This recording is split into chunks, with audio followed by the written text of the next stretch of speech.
Well, over the last week, sports fans around the world have been mourning the loss of former San Diego Charger and local resident Junior Seau. North County News reporter and sports anchor Fa'amasani Unutoa was there at Junior Seau's home when the news broke out.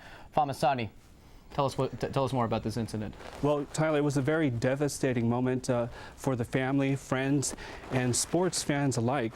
And last Thursday, the San Diego County Medical Examiner's Office confirmed Seau's death as suicide. But family and friends seemed at a loss as to why the hometown hero would end his life.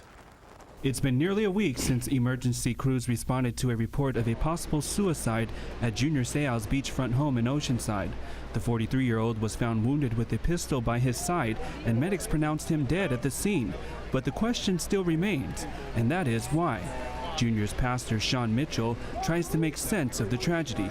Somebody of that stature, with that degree of popularity, it always looks great on the surface, but that means there's also stresses and pressures and challenges, and any one of those or a combination of them could have been too much. Former Charger and pastor of the Rock Church, Miles McPherson, says we can learn from this tragedy. I want to encourage all the people watching, this is not a solution to your pain, and if there's something that's crushing your life and burdening you, cry out for help to somebody. Meanwhile, family, friends, and fans from near and far flocked to the Seau home to pay respect and to remember the NFL legend. He was so much fun to watch. Every time I watched him, I'm like, oh yes. He always did that. His Seau dance.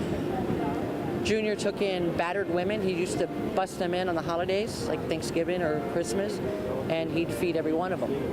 He was always inspiring kids, stay in school, get a good education, and he always provided those opportunities for the kids here in Oceanside. I just saw a lady standing here who was in tears because her husband and 8 kids were flown, all expenses paid, back to Connecticut because somebody they knew was ill. Junior heard about that and had all 10 of them back there, and Junior was there to meet them when they got off the jet. And the 4, Bono stepping up and then hauled down.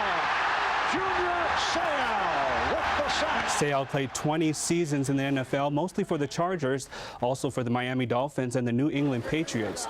He was elected to 12 consecutive Pro Bowls. The Chargers will host a celebration of life for Junior this Friday at 6:30 in the evening at Qualcomm Stadium. Diane, Tyler, back to you. Well, thanks, Fa'amasani, for that report. I understand you live pretty close to Junior Seau. Have you ever met him personally? Yes, well, growing up in Oceanside, he was that hometown hero and role model, and he would always say hi and, in passing and stuff, and he was just someone you could always look up to. Now, I know both you and Junior Seau are both Samoan, and how has this affected the Samoan community? Well, it's a very big loss for the Samoan community and the whole San Diego community alike. This is a big role model for us, but we can always take his lessons that he gave us, and that is of love, kindness, and humility. Well, thank you, Fa'amasani, for covering this story. And a special thank you to former North County News staffer Serena Reed for getting that footage for us. Yes, thank you, Serena.